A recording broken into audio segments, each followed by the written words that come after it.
Happy Purim, everybody! Welcome to Everyday Jewish Mom. Today I'm going to be showing you guys what I've been doing with my little ones to celebrate Purim. We will be dressing up in costume and going to our temple's Purim carnival, but we also have plenty of dead time at home that I need to fill with things to do. So we've been doing all sorts of Purim-related things to keep them busy. One of the things that we did was we made these great puppets with all the characters from the story. It gave us a chance to talk about all the characters and answer all of their millions of questions that little ones always have. Which one is Esther? That one. And which one is Haman? Boo. That guy. I remember the first time that I tried to tell the Purim story to my kids. There's so much good stuff in that story, but there's a whole lot of things that are kind of hard to navigate when you're teaching it to a little one. So I will link below an awesome Tot Shabbat version of the Purim story, and then we acted out the story. And we acted it out over and over and over again the way that kids do, but now they know the Purim story. Hey King! Someone's trying to make all the Jewish people go away. Yeah.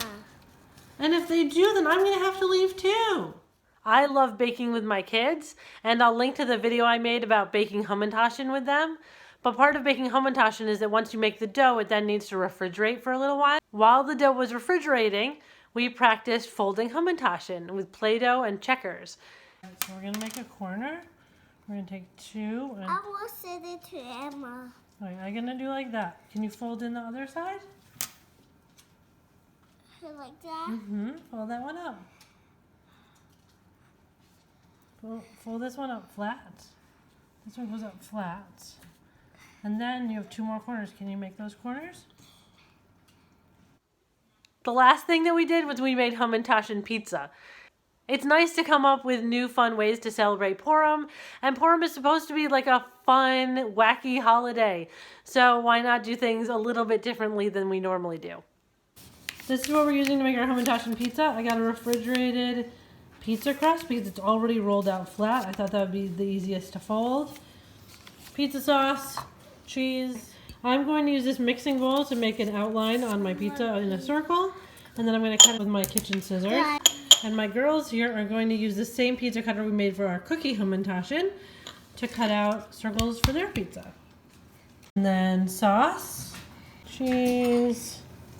All right, so I'm going to fold my Hamantaschen here. I'm going to fold over this side and this side. You can't use that pinching method that you use with a cookie. All right, and then I'm going to fold up the bottom here. This pizza crust came with a paper underneath it, and I just left it there. Helps kind of add a little stability. Here is my big Hamantaschen pizza. Here's one little Hamantaschen, and here's one who didn't want to fold hers.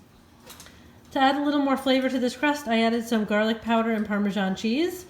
And you can see my little helper did hers as well. Here it is. I baked it for the time on the package, and it came out great. Look how cute. Can't wait to eat it. I hope that these ideas give you a little inspiration of something that you and your littles can do to stay busy. Don't forget to subscribe to my channel. I put out videos all year round about doing Jewish things with your kids. You can also follow me on Facebook and Instagram and check out what else I've got going on.